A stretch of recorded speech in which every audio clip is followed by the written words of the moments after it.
ஒரு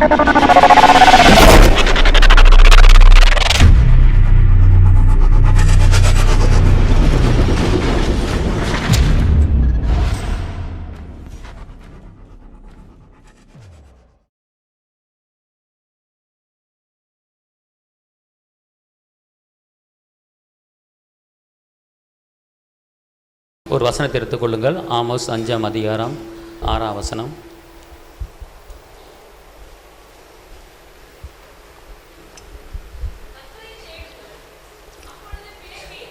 அல்லேலூயா. அன்பார்ந்தவர்களே, இன்னைக்கு நிறைய காரியங்கள் நம்மளுக்கு தேவைப்படுகிறது. நிறைய காரியங்கள் நமக்கு என்ன செய்யப்படுகிறது? தேவைப்படுகிறது. பிழைப்புக்குண்டான வழிகள் இருக்கிறது. ஆனால் பிழைப்பு இல்லாமல் ஒரு சில பேர்கள் இருக்கிறோம். ஆனால் கர்த்தர் இங்கே சொல்லுகிறார், கர்த்தரை தேடுங்கள், அப்பொழுது நீங்கள் என்ன செய்வீர்கள்? பிழைப்பீர்கள். கர்த்தரை தேடுவர்களுக்கு ஒரு நன்மையும் குறைவுபடாது.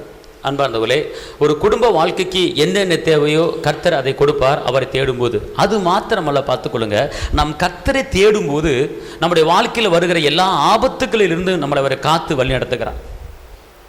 எல்லா இக்கட்டுகளிலிருந்து நம்மளை காத்து வழி நடத்துகிறார். வேதத்தில் கர்த்தரை தேடுகிறவர்களுக்கு ஆபத்து வந்தது, ஆனால் அந்த ஆபத்திலிருந்து கர்த்தர் காப்பாற்றினார். இப்போது கர்த்தரை தேடாமல் எனக்கு வேலை இருக்கு, அது இருக்கு, பிசினஸ் இருக்கு, தொழில் இருக்கு, அது இருக்கு, இது இருக்குன்னு அதைவே நாம் பார்த்து கொண்டு இருந்தோம் என்றால், நமக்கு திடீரென்று ஒரு ஆபத்து வரும்போது, திடீரென்று நமக்கு ஒரு பிரச்சனை வரும்போது தேவன் அங்கே காப்பாற்ற முடியாது. இப்போ தானியேல் இடைவிடாமல் ஜெபம் பண்ணி கொண்டிருந்தார், கர்த்தரை தேடினார். தேவன் சிங்கத்தின் வாயை கட்டி போட்டார், தானியேலை காப்பாற்றினார். அநேகர் கண்களுக்கு முன்பாக எலும்பு பண்ணினார். அப்ப இன்னைக்கு நம்முடைய ஒரு ஆவிக்குரிய ஜீவித்திலே எல்லாரும் ஒரு ஜெப வீராங்கனையாக தேவ சமூகத்தில் உட்கார நபராக மாற வேண்டும். நீங்கள் ஆவிக்குரிய ஜீவித்தில் எழும்ப வேண்டும். கடந்த ஆண்டை காட்டிலும் இந்த ஆண்டிலே ஜெபத்திலே நீங்கள் எழும்ப வேண்டும், துதியில எழும்ப வேண்டும், ஆராதனையில் எழும்ப வேண்டும். அப்படி எழும்பும் போது உங்கள் ஆவிக்குரிய ஜீவித்தில் மாற்றம் உண்டாகும். அது மாத்திரமல்ல, இந்த பூமிக்குரிய ஆசீர்வாதம் மாத்திரமல்ல, நாம் மரித்த பிற்பாடு நாம் பரலோக வாழ்க்கைக்கு போவோம். அதுக்கு தகுதியாகணும். அல்லேலூயா, அல்லேலூயா. அன்பார்ந்தவர்களே, அற்புதம் நடக்குதோ நடக்கலையோ, தேவைகள் சந்திக்கப்படுதோ சந்திக்கப்படலையோ, கர்த்தரை தேடுகும் போது நமக்கு ஒரு பரலோக வாழ்க்கை ஆயத்தமாக்கப்பட்டு இருக்கிறது. நாம் மரித்த பிற்பாடு நாம் பரலோகத்தில் ஜீவிக்க போகிறோம், பரலோகத்தில் பிரவேசிக்க போகிறோம். அப்ப பரலோகத்துக்கு நம்ம என்ன செய்யணும்? தகுதியாக வேண்டும். அதுக்கு தான் கர்த்தரை தேடுங்கள், அப்பொழுது பிழைப்பீர்கள். கர்த்தரை தேடுவர்களுக்கு ஒரு நன்மை குறைவுபடாது. அப்பனா கர்த்தரை தேடுகிற ஒவ்வொரு பிள்ளைகளுக்கும் நன்மைகள் நன்மைகள் நன்மைகள், அது குறைவு என்பதே இருக்காது. குறைவு, பல குறைவு இருக்கிறது. சமாதானம் இல்லைன்னா ஒரு குறை, அன்பு இல்லைன்னா ஒரு குறை, பொருளாதாரம் இல்லைன்னா ஒரு குறை, நிம்மதி இல்லைன்னா ஏதாவது ஒரு குறை இருக்கும். ஆனா இந்த குறைகள் மாறும்படி கர்த்தரை தேடுகிறவனுக்கு ஒரு நன்மை குறையப்படாதுன்னா, உங்க வீட்டில் உங்க குடும்பத்தில் எல்லா நன்மைகளும் உங்களுக்கு வந்து சேரும்படியாக, எல்லா நன்மைகளும் உங்களுக்கு கிடைக்கும்படியாக, எல்லா நன்மைகளும் பெற்றுக்கொள்ளும்படியாக அந்த நிறைவானது வரும்போது உங்க குடும்பத்தில் இருக்கிற எல்லா குறைகளும், எல்லா பலவீனங்களும், எல்லா சமாதான குலைச்சல்களும் அது உங்களை விட்டு அகன்று போய்விடும். பலவீனங்கள் மாறிவிடும். அதுக்கு என்ன செய்ய வேண்டும் என்று கேட்டால், கர்த்தரை தேடுங்கள், கர்த்தரை தேடுங்கள். கர்த்தரை தேடுவர்களுக்கு ஒரு நன்மை என்ன செய்யாது? குறையப்படாது. அல்லேலூயா, அல்லேலூயா சொல்லுங்க. அன்பார்ந்தவர்களே, போராட்டம் வரும், பிரச்சனைகள் வரும், கஷ்டங்கள் வரும். ஆனால் அதிலிருந்து தப்பிவதற்கு கர்த்தர் பெரிய காரியத்தை நமக்கு செய்கிறார். அதான் வேதத்தை படிக்க வேண்டும், அதான் பைபிளை படிக்க வேண்டும். யோசபாத்துக்கு விரோதமாக 3 படை வந்தது. ஆனால் அவர் என்ன செய்தார்? கட்ட பஞ்சாயத்துக்கு போனாரா? கோர்ட்டு கேஸுன்னு போனாரா? போலீஸ் ஸ்டேஷன் போனாரா? பக்கத்து ஊருக்கு போனாரா? பக்கத்துக்கு நாடுக்கு போனாரா? யோசபாத்துக்கு ஒரு ஆயின் புத்தர் 2 நாளாகம் 20 3 படைகள் அவரை கொல்லும்படி, அவரை அழிக்கும்படி, தேசத்தை அழிக்கும்படி, இஸ்ரவேலை முறியடித்து கொள்ளும்படியாக ஒருமனப்பட்டு 3 படைகள் வருகிறார்கள். ஆனால் இன்னைக்கு ஒருமனப்பட்டு உங்களை அழிக்கும்படி, ஒருமனப்பட்டு உங்க தொழிலை அழிக்கும்படி, ஒருமனப்பட்டு உங்களுக்கு வேதனை உண்டாக்கும்படி, ஒருமனப்பட்டு உங்களுக்கு விரோதமாக சில சூழ்ச்சிகளை எழும்பும்படி அநேக மனிதர்கள் பிசாசு மூலமாக நம்ம குடும்பத்துக்கு விரோதமாய், நம்முடைய ஊழியத்துக்கு விரோதமாய் எழும்பலாம். ஆனால் யோசபாத் என்ன பண்ணார் என்று கேட்டால், அவர் ஒருமுகப்பட்டு உபவாசத்தை கூறி அவர் ஜெபித்தார், துதித்தார், பாடினார். எதிராளிகள் விழுந்தார்கள். அல்லேலூயா. இது ஒரு சாதாரண ஒரு காரியம். பார்த்தோம், எனக்கு எதிரே நிறைய இருக்கிறாங்க, எனக்கு விரோதம் அநேக சூழ்ச்சி இருக்கு, எனக்கு விரோதம் அநேக போராட்டம் இருக்கு, நீங்க சொல்லலாம். ஆனா இதை முறியடிக்கக்கூடிய வல்லமையை நமக்கு கற்றுக் கொடுக்கிறார். யோசபாத் என்ன பண்ணாரு? அவர் ராணுவ திருப்பும் போது அனுப்பல, அவர் துதிக்கிறவர்களை, பாடல்களை போது அனுப்பினார். அனுப்பினவன என்ன, எதிராளிகள் என்ன செஞ்சாங்க? விழுந்தாங்க. எதிர்ப்பு இல்லை, அடிக்க அடிக்க வந்தவன் ஓடிட்டான், அடிக்க வந்தவன் செத்துட்டான். அதே போல உங்களுக்கு விரோதமாய், உங்க குடும்பத்துக்கு விரோதமாய் எதிர்த்து வருகிற எல்லா போராட்டங்களையும், எல்லா பிரச்சனைகளையும் தரைமட்டமாக்கக்கூடிய ஒரு வல்லமை அது தேவ சமூகத்திலே, ஜெபத்திலே, அது துதியிலே இருக்கிறது. இதை மாத்திரம் நீங்க செய்தால் போதும், உங்களுக்கு விரோதமாய் எழும்புகிற சத்துரு கீழே விழுவதை நீங்க பார்க்க முடியும். ஆமென், அல்லேலூயா. அதான் துதி செய்ய தொடங்கியது எதிரிகள் தங்களுக்கு வெற்றென்று நடிய செய்தி. ஆமென். துதி செய்ய தொடங்கியது எதிரிகள் தங்களுக்கு வெற்றென்று நடிய செய்தி. ஆமென். உம்மாலது எல்லாமாக, உம்மாலது எல்லாமாக, ஆகாது எதுவும் இல்லை, உம்மாலாகாது எதுவும்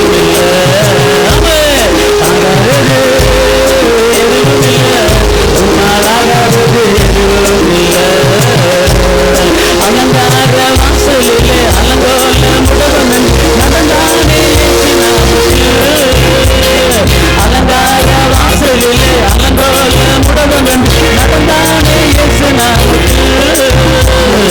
உம்மாலாகு எல்லாமாகு, உம்மாலாகு எல்லாமாகு, ஆகாதது எதுவும் இல்லை, உம்மாலாகாதது எதுவும் இல்லை, ஆகாதது எதுவும் இல்லை, உம்மாலாகாதது எதுவும் இல்லை. தண்ணீரை கண்டதாலே கல்லறைக்கு சென்றவன் கரம் பிடித்து தூக்கி விட்டு, தண்ணீரை கண்டதாலே கல்லறைக்கு சென்றவன் கரம் பிடித்து தூக்கி விட்டு, உம்மாலாகு எல்லாமாகு, உம்மாலாகு எல்லாமாகு, ஆகாதது எதுவும் இல்லை, உம்மாலாகாதது எதுவும் இல்லை. ஆமென். ஆகாதது எதுவும் இல்லை, உம்மாலாகாதது எதுவும் இல்லை. ஈசாக்கு ஜெபித்ததாலே ரெட்டையர்கள் பெற்றெடுத்தாலே, ஈசாக்கு ஜெபித்ததாலே ரெபெக்காள் கருவுற்று ரெட்டையர்கள் பெற்றெடுத்தாலே, உம்மாலாகு எல்லாமாகு, உம்மாலாகு எல்லாமாகு, ஆகாதது எதுவும் இல்லை, உம்மாலாகாதது எதுவும் இல்லை. ஆமென். ஆகாதது எதுவும் இல்லை, உம்மாலாகாதது எதுவும் இல்லை. என்ன சொல்லுங்க? ஆகாதது எதுவுமே இல்லை, எல்லாம் அவராலே ஆகும். அன்பார்ந்தவர்களே, இந்த குறிப்பாக அந்த கற்பத்தின் கனிக்கு பெண்களை காட்டிலும் ஆண்கள் தான் அதிகமாக ஜெபிக்கணும். ஏன்னா ரெபெக்காள் கரு விட்டுறதுக்கு யார் ஜெபிச்சான்னு போட்டிருக்கு?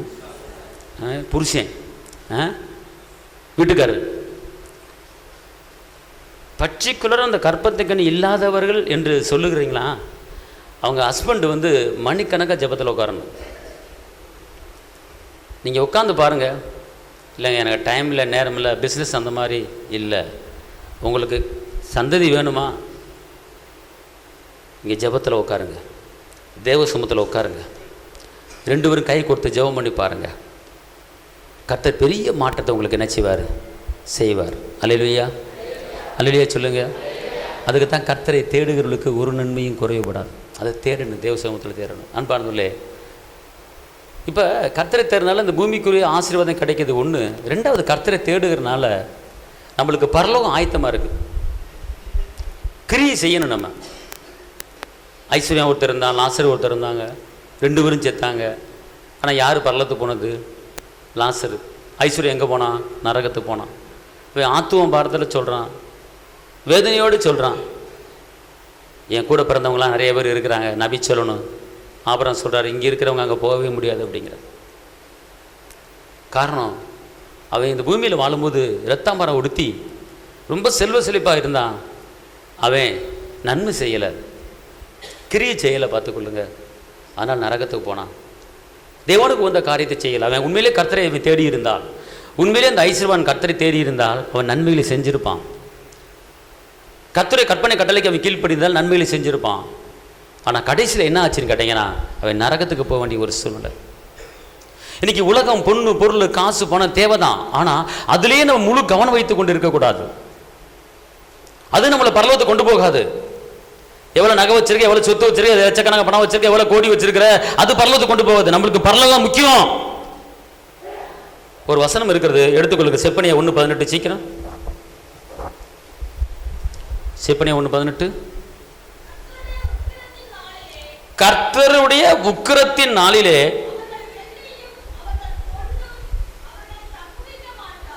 அவர்கள் வெள்ளியும் அவர்கள் பொண்ணும் தப்புவிக்க முடியாது. புரியுதா உங்களுக்கு என்ன சொல்லப்பட்டிருக்கு? கர்த்தருடைய உக்கிரத்தின் நாள் ஒன்று வரப்போகுது, அவர் வருகின்ற ஒன்று நாள் வரப்போகுது. அந்த நேரத்தில் நீ கோடிக்கணக்கா பணம் வச்சிருந்தா சரி, வெள்ளி வச்சிருந்தது பணம் வச்சிருந்தாலும் சரி, அதை வச்சு நீ தப்பிக்க முடியாது. ஒருவேளை இப்ப நீ தப்பிச்சுக்கலாம். ஒரு கொலை பண்ணியிருந்தாலும் கோடியை கொடுத்து தப்பிச்சிடலாம். ஒரு பெரிய சிக்கல்ல மாட்டா கோடியை கொடுத்து தப்பிச்சிடலாம். ஒரு பெரிய கேஸ்ல மாட்டியிருந்தாலும் நீ கொடுக்க வேண்டிய ஆளுக்கு கொடுத்துட்டு தப்பிச்சிடலாம். ஆனா தேவனுடைய நாள் என்று ஒன்று வருகிறது, அவர் வருகை என்று ஒரு நாள் ஒன்று வருகிறது. அந்த நேரத்தில் ஏசப்பட போய் இத்தனை கோடி இருக்குன்னாங்க, வச்சுக்கோங்க, என்னை பரலத்துக்கு கொண்டு போங்க, சொல்லவே முடியாது. மனிதர்கள் லஞ்சத்தை கொடுத்து தப்பிச்சிடலாம், பணத்தை கொடுத்து தப்பிச்சிடலாம், நகையை கொடுத்து தப்பிச்சிடலாம், பொருளை கொடுத்து தப்பிச்சிடலாம், வீடை கொடுத்து தப்பிச்சிடலாம், சொத்தை கொடுத்து தப்பிச்சிடலாம், லஞ்சம் கொடுத்து தப்பிச்சிடலாம் மனிதர்கள் இந்த பூமியிலே. ஆனால் ஒரு நாள் ஒன்று வரப்போகிறது, கர்த்தருடைய நாள் என்று வரப்போகிறது. அந்த நேரத்தில் உன் பொண்ணு வெள்ளியும் உன்னை என்ன செய்யாதுன்னு போட்டிருக்கு, தப்புவிக்க மாட்டார். அப்பனா பொண்ணு பொருளை சேர்க்க கூடாதா, நகை நட்டு சேர்க்க கூடாதா? இல்ல, நீ பொண்ணு பொருளை சேர்த்துக்க, நகை நட்டை சேர்த்துக்க. ஆனால் கர்த்தருக்கு கொடுக்க வேண்டிய நேரம், கர்த்தருக்கு கொடுக்க வேண்டிய தருணம், தேவ சமூகத்தில் கர்த்தரை நீங்கள் இடைவிடாமல் ஜெபிக்கும்படி நீங்கள் உங்கள் காலத்தை நேரத்தை கர்த்தருக்கென்று ஒதுக்க வேண்டும். நீ தரத்தரமான வாழ்க்கை வாழ வேண்டும் என்று சொல்லவில்லை. ஒரு எண்ணங்களும் சிந்தனைகளும் முழு கவனமும் எனக்கு நகை தான், பொண்ணு தான், தொழில் தான், பிசினஸ் தான், பணம் சம்பாதிக்கணும் அப்படிங்கிற முழு கவனத்தை அதில் வைக்க கூடாது. நீ கர்த்தரை தேடினா போதும், அவர் அதுக்குண்டான தேவைகளை அழகா சந்திப்பார். கர்த்தரை தேடுகிறவர்களுக்கு, கர்த்தரை ஆராதிக்கிறவர்களுக்கு ஒரு நன்மை குறைவுபடாது. புரியுதா உங்களுக்கு? கர்த்தரை தேடினீங்கன்னா எங்க சகல பரிபூர்ணமும் அவருக்குள்ள அடங்கி இருக்கிறது. அவர் உங்களுக்குள்ள வந்து பரிபூர்ணம் தேடி வந்துருமில்லைங்க. ஆமாவா இல்லையா? இயேசுக்குள்ள சகல பரிபூர்ணம் அடங்கி இருக்கிறது. எல்லாம் அவரை கொண்டும், பூலோகத்தில் உள்ளவைகளும் பூமியில் உள்ளவைகளும் அவர் கொண்டு அவருக்கென்றே உண்டாக்கப்பட்டு இருக்கிறது. அவர் நமக்குள்ள வந்துட்டாலே பூமியில இருக்கிறதும் சரி, பரலோகத்தில் இருக்கிறதும் சரி, எல்லாமே நம்மளுக்கு கிடைச்சிரும்ல, அவர் தந்துருவார்ல. கொலைசில சொல்லப்பட்டிருக்கிறது, பூமியில் உள்ளவைகளும் பரலோகத்தில் உள்ளவைகளும் அவருக்குள்ளே அவருக்கென்றே உண்டாக்கப்பட்டு இருக்கிறது. அப்படி என்றால் அவர்னால எல்லாம் ஆச்சு, அவர் நமக்குள்ள வந்துட்டா எல்லாம் வந்துரும்ல. அவரை தேடினா போதுமில்ல, தேவை சந்திக்கப்பட்டுரும்ல. நீ வெள்ளி பணத்தை வச்சுக்கிட்டு பொருளை வச்சுக்கிட்டு எனக்கு சுகம் வேணும், சுகத்தை தாங்கன்னு கேட்க முடியுமா? எனக்கு புதிய எரிதை தாங்கன்னு கேட்க முடியுமா? புதிய கிட்னியை தாங்கன்னு கேட்க முடியுமா? திரும்ப வாழை கூட்டு கொடுங்கன்னு கேட்க முடியுமா? என் எலும்பு நரம்பெல்லாம் புதுசா கொடுங்கன்னு கேட்க முடியுமா? பணத்தை கொடுத்து முடியாது. சுகத்தை கொடுக்கிறவர் கர்த்தர், பலனை கொடுக்கிற கர்த்தர், ஆயுஷ்களை கொடுக்கிற கர்த்தர், பலனை கொடுக்கிற கர்த்தர், வாழ வைக்கிறவர் கர்த்தர். அப்ப அவரை தேடும்போது அவரே சுகமும் பலனும் நமக்கு அவர் என்ன செஞ்சிருவாரு, கொடுத்துவார். அல்லேலூயா சொல்லுங்க. சுகம் பலன் எனக்குள்ளே பாய்ந்து செல்லுதே, வல்லமை நதியாய் பரவி பாயுதே. சுகம் பலன் எனக்குள்ளே பாய்ந்து செல்லுதே, வல்லமை நதியாய் பரவி பாயுதே. இரத்த குழாய்கள் கண்கள் செடிவாய் தமனி என்று பாய்கின்றதே.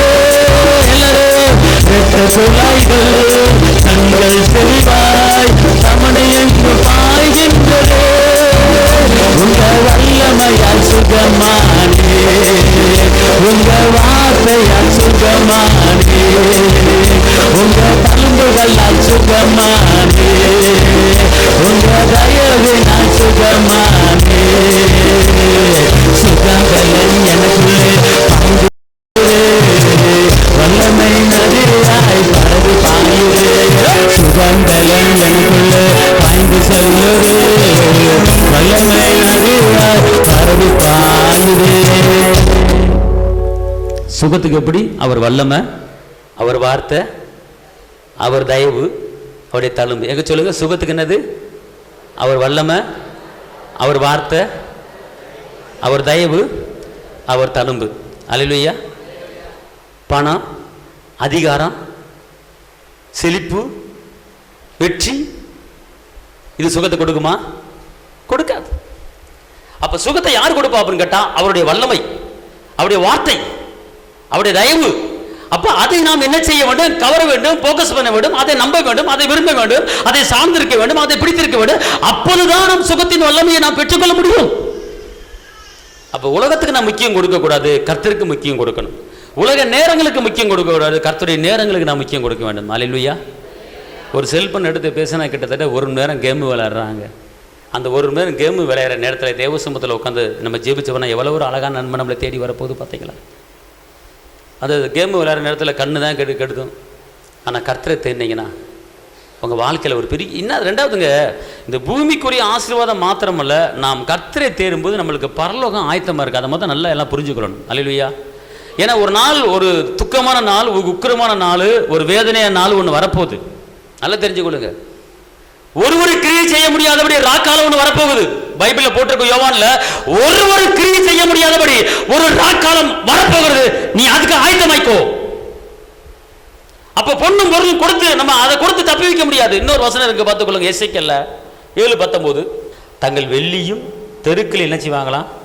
எரிந்து விடுவார்கள். அவருடைய பொன் வேண்டாவ இருப்பாய் இருக்கும். கர்த்தருடைய சினத்தின் நாளிலே, கர்த்தருடைய கோபத்தின் நாளிலே அவர்கள் வெள்ளியும் அவர்கள் பொன்னும் அவர்களை விடுவிக்க மாட்டாது. அவர்கள் அதனாலே தங்கள் ஆத்துமாக்களை திருப்தி ஆக்குவதும் இல்லை, தங்கள் கயிறை நிரப்புவதும் இல்லை. அவர்கள் அக்கிரமே அவர்களுக்கு என்ன ஆச்சான்? இரலாச்சான். பார்த்தீங்களா? நான் என்ன சொல்கிறேன்? வெள்ளியும் பொண்ணும் தேவைதான், இல்லையே சொல்ல வரல. ஆனால் கர்த்தருக்கு கொடுக்க வேண்டிய தருணம், கர்த்தருக்கு கொடுக்க வேண்டிய நேரம் நம் கண்டிப்பான முறையில் கொடுத்தாக வேண்டும். கடைசி நாட்களில் இது நம்மளுக்கு பரலோகத்தை கொடுக்க முடியாது, இது மீட்பை கொடுக்க முடியாது. அடுத்து பார்த்துக்கிட்டால் கொலோசியர் 3:12. கொலோசியர் 3:12. நீங்கள் தேவனால் தெரிந்து கொள்ளப்பட்ட பரிசுத்த பிரியரும் உருக்கமான இரக்கத்தையும் தயவையும் மனத்தாழ்மையும் சாந்தத்தையும் நீடிய பொறுமை என்ன செய்யணுமா? தரித்து கொண்டு. தரித்து கொண்டுன்னா என்ன அர்த்தம்? தரித்து கொண்டு என்ன அர்த்தம்? அணிந்து கொண்டு.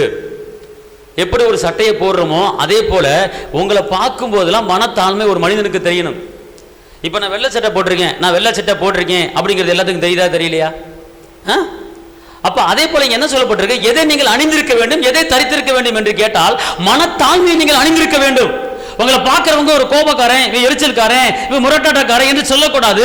உங்களை பார்த்தோன்னே ஓ இவற்றை தாழ்மை இருக்கிறது, இவற்றை அன்பு இருக்கிறது, இவற்றை இரக்கம் இருக்கிறது, இவற்றை தயவு இருக்குது என்று அவர்கள் சொல்லணும். எப்படி என்ன கலர் சட்டை போட்டிருக்கின்ற அவர்கள் சொல்லுகிறார்களோ நம்முடைய முகத்தை பார்த்த உடனே அவர்கள் சொல்ல வேண்டும், இவரிடத்தில் மனத்தாழ்மையை நான் பார்க்கிறேன், இவரிடத்தில் அன்பை பார்க்கிறேன், இவரிடத்தில் சமானத்தை பார்க்கிறேன், இவரிடத்தில் இரக்கத்தை பார்க்கிறேன் என்று அடுத்தவர்கள் சொல்லும்படியாக நம்முடைய வாழ்க்கை இருக்க வேண்டும். நான் போகும்போது வரும்போது தரித்துக் கொண்டு இருக்க வேண்டும். எதை தரித்திருக்க வேண்டும், எதை அணிந்திருக்க வேண்டும் என்றால் மனத்தாழ்மை அணிந்திருக்க வேண்டும். மனத்தாழ்மை நமக்குள்ளே இருக்க வேண்டும். விட்டுக் கொடுக்கிற மனப்பான்மை நம்மளுக்கு இருக்க வேண்டும். பழி வாங்குதல் நமக்கு இருக்கக்கூடாது, கோபம் இருக்கக்கூடாது, பொறாமை இருக்கக்கூடாது. அப்ப நல்லா தெரிஞ்சுக்கொள்ளுங்க, எதையெல்லாம் எல்லாம் சொல்லுங்க. நான் உருக்கமான இரக்கத்தையும் தயவையும் மனத்தாழ்மையும் சாந்தத்தையும் நீடிய பொறுமையும் நான் தரித்து கொண்டு புறப்பட்டு வெளியே போவேன். அல்லேலூயா, அல்லேலூயா. அடுத்தபடியாக எபேசியர் 4:2-3 மிகுந்த மனத்தாழ்மையும் சாந்தமும் நீடிய பொறுமையும் உடையவர்களாய் அன்பினாலே ஒருவர் என்ன செய்யணுமா? தாங்கி சமாதான கட்டினால் ஆவியின் ஒருமையை காத்துக் கொள்வதற்கு ஜாக்கிரதையா இருங்கள். ஆவியின் ஒருமையை காத்துக் கொள்வதற்கு ஜாக்கிரதையா இருக்க வேண்டும். நல்லா தெரிஞ்சுக்கொள்ளுங்க. கவனமா இரு, பார்த்துப்போ பார்த்துப்போ, கவனமா இரு அப்படின்னு எப்படி சொல்றோம், அதே போல நம்ம ஆவிக்கிற ஜீவத்துல ஜாக்கிரதையாக இரு அப்படிங்கிறார். எதுக்கு ஜாக்கிரதையா இருக்கணும் அப்படின்னு கேட்கிறார். இங்க நல்லா கவனிச்சு கொள்ளுங்க. அன்பினாலே ஒருவரை தாங்கி சமாதான கட்டினாலே ஆவியின் ஒருமையை காத்துக்கொள்வதற்கு ஜாக்கிரதையா இருங்கள். ஆவியில ஒருமையை காத்துக்கொள்ள வேண்டும். ஆவியில எதை காத்துக்கொள்ளணும்? ஒரு மனது. ஒரு மனதுனா இப்ப கணவர் ஒரு ஆவியில் இருப்பாரு, மனைவி ஒரு ஆவியில் இருப்பாங்க. கணவரும் ஒரு ஆவியில் இருக்கணும், மனைவியும் ஒரு ஆவியில் இருக்கணும், ஒரே ஆவியில் இருக்கணும். அப்ப ஒருமையா இருக்கும்போது நீங்க என்ன செய்றீங்க? காத்துக்கிறீங்க. பார்த்துக்கொள்ளுங்க. இப்ப கணவர் வா போவோம் அப்படிம்பாரு, மனைவி அதெல்லாம் முடியாது, அங்க ஒருமை இல்லை, போவோங்க, அங்க ஒருமை இருக்கிறது, ஒற்றுமை இருக்கிறது, அந்த காரியம் ஜெயமா முடியும். அது ஆவியில காத்துக்கொள்ளணும். பார்த்துக்கொள்ளுங்க. பிரிவினை இருக்கக்கூடாது குடும்பத்துக்குள்ள. சமாதான கட்டினாலே சமாதானத்துல கட்டி போட்டுறணும். கணவன் மனைவி பிள்ளையே குடும்பம் ஒரு சமான கட்டு, அதுல ஒருமை இருக்க வேண்டும். குடும்பத்துக்குள்ள கணவன் மனைவிக்குள்ள ஒரு ஒருமனது அன்பு சமாதானம் என்ன செய்யணும் இருக்கணும். பாவத்துக்கு செத்து நீதிக்கு பிழைக்கிற நம்ம எப்படி இருக்குன்னு தெரிஞ்சுக்கொள்ளுங்க, நல்லா தெரிஞ்சுக்கொள்ளுங்க. அதான் புதிய மனிதனை நினைச்சு நீங்கள் தரித்துக் கொள்ள வேண்டும். இப்போ பாருங்கள், நல்லா கவனிச்சுக்கொள்ளுங்க. கர்த்தருடைய ஆவியானவர் உங்களுக்கு பேசிக்கொண்டிருக்க மிகுந்த மனத்தாலுமே சாந்தமும் நீடிய பொறியும் உடலாய் அன்பினாலே ஒருவரை தாங்கணும். எதை தாங்கணும்? அன்புனால தாங்கணும். பார்த்துக்கணும். ஒருத்தர் அன்பால் என்ன செய்யணும்? தாங்கணும். தாங்கிறது என்ன வச்சா, வாங்க சீக்கிரம் வாங்க போவங்க, அன்பு தாங்கிறது. எங்க சீக்கிரம் சாப்பிடுங்க, அன்பு தாங்கிறது. ஏன்னா வசனம் சொல்லுகிறது, அன்பு சகல பாவத்தை மூடும். பார்த்துக்கொள்ளுங்க, அன்பு சகல பாவத்தை மூடும். கோவப்பட வேண்டிதான். ஏசப்பா கோவப்பட்ட மாதிரி நீங்கள் கோவப்படலாம், தப்பு கிடையாது. ஏசப்பா எதுக்காண்டி கோவப்பட்டார்? ஜெபம் பண்ணுற இடத்துல ஜெபம் பண்ண விடாமல் இருந்தாங்க, கோவப்பட்டார், நியாயம். நீங்கள் உங்கள் வீட்டுக்காரர் ஜெபம் பண்ணாமல் இருக்காரா, கோவப்பட்டு வைங்க, தப்பே கிடையாது. ஆனால் தேவையில்லாமல் எந்த காரியத்துக்கு நம்ம என்ன செய்யக்கூடாது? கோவப்படாது. 1 தெசலோனிக்கர் 5:8 சீக்கிரம். பகலுக்கு உரிவுலாய நாமோ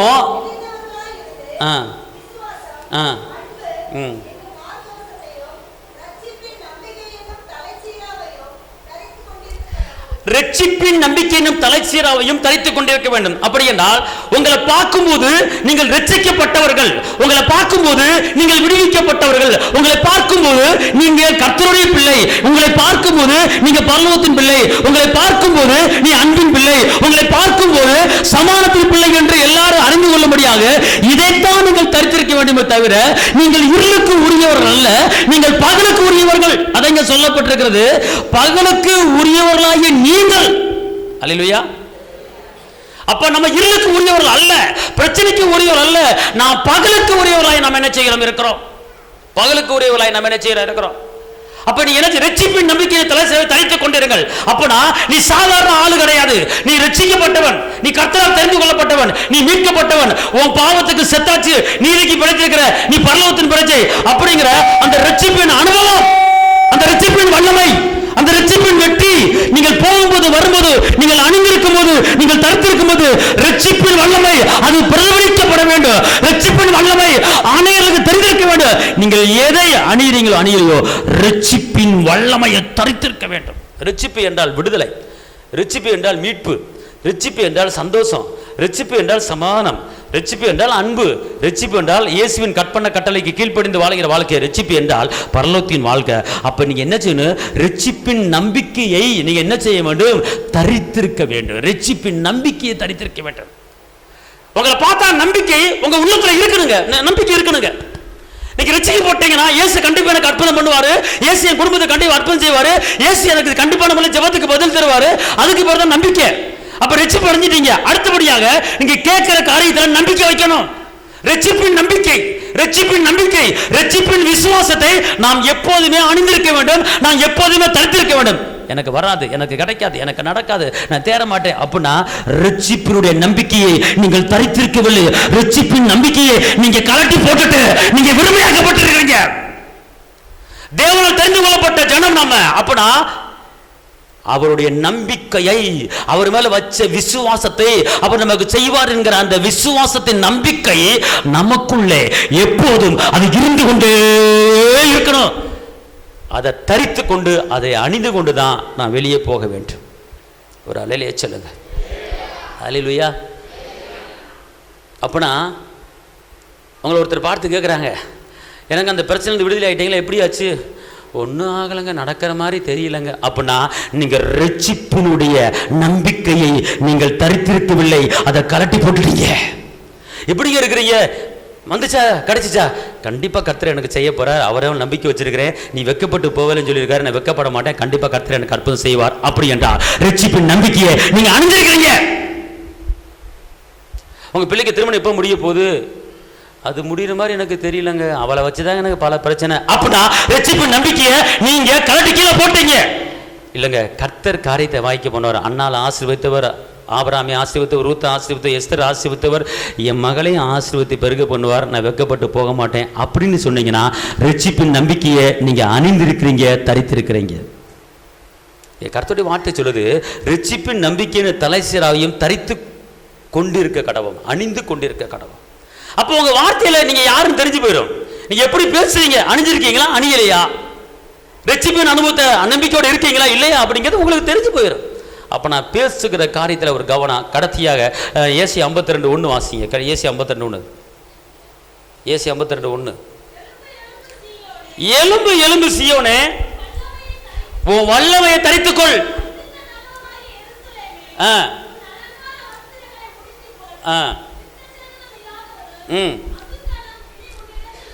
அசுத்தன் விசுத்தவனும் இல்ல, அசுத்தன் பிசாசு தேவையில்லாதவன் உன் பக்கத்தில் என்ன செய்ய மாட்டான், வரமாட்டான்.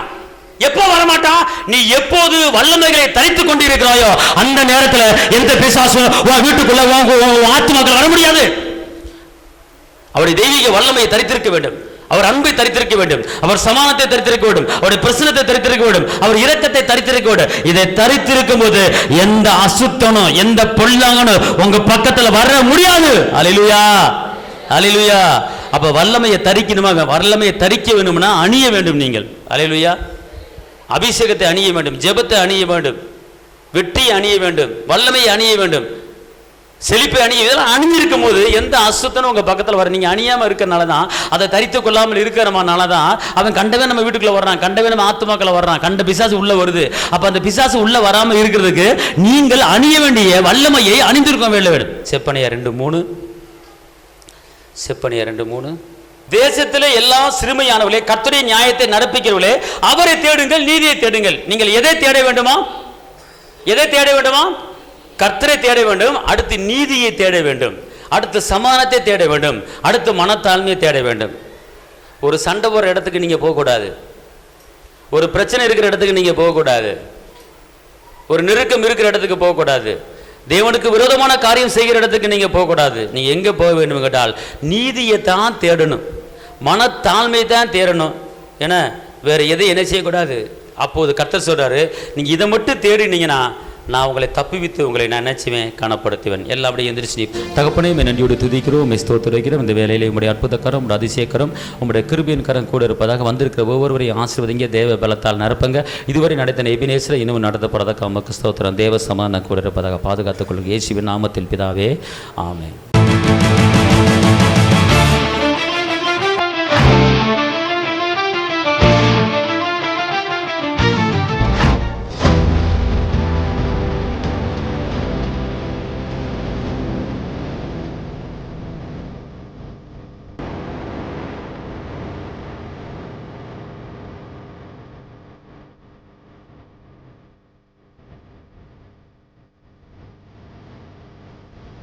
உங்கள் வாழ்க்கையில் போராட்டமா, கண்ணீரா, வேதனையா? இயேசு உங்களுக்கு அற்புதம் செய்வார். எங்களோடு இணைந்து கர்த்தரை ஆராதிக்க உங்களை அன்புடன் அழைக்கிறோம். எங்கள் முகவரி: போதகர் சி. ஜீவா, திரியேக தேவ எழுப்புதல் ஆலயம், RS Nagar, Allampatti, Virudhunagar. Cell number 9493313673. Email address jiva.boj@gmail.com. ஞாயிறு ஆராதனையின் நேரம் காலை 8:30 மணி முதல் 10:30 மணி வரை. செவ்வாய்க்கிழமை மன்றாட்டின் ஆராதனை மாலை 6:30 மணி முதல் 8 மணி வரை. வெள்ளிக்கிழமை உபவாச கூட்டம் காலை 10 மணி முதல் 12 மணி வரை. மாதத்தின் 1ஆம் தேதி வாக்குத்தத்த ஆராதனை காலை 5 மணி முதல் 7 மணி வரை. கர்த்தர் உங்களை ஆசீர்வதிப்பாராக.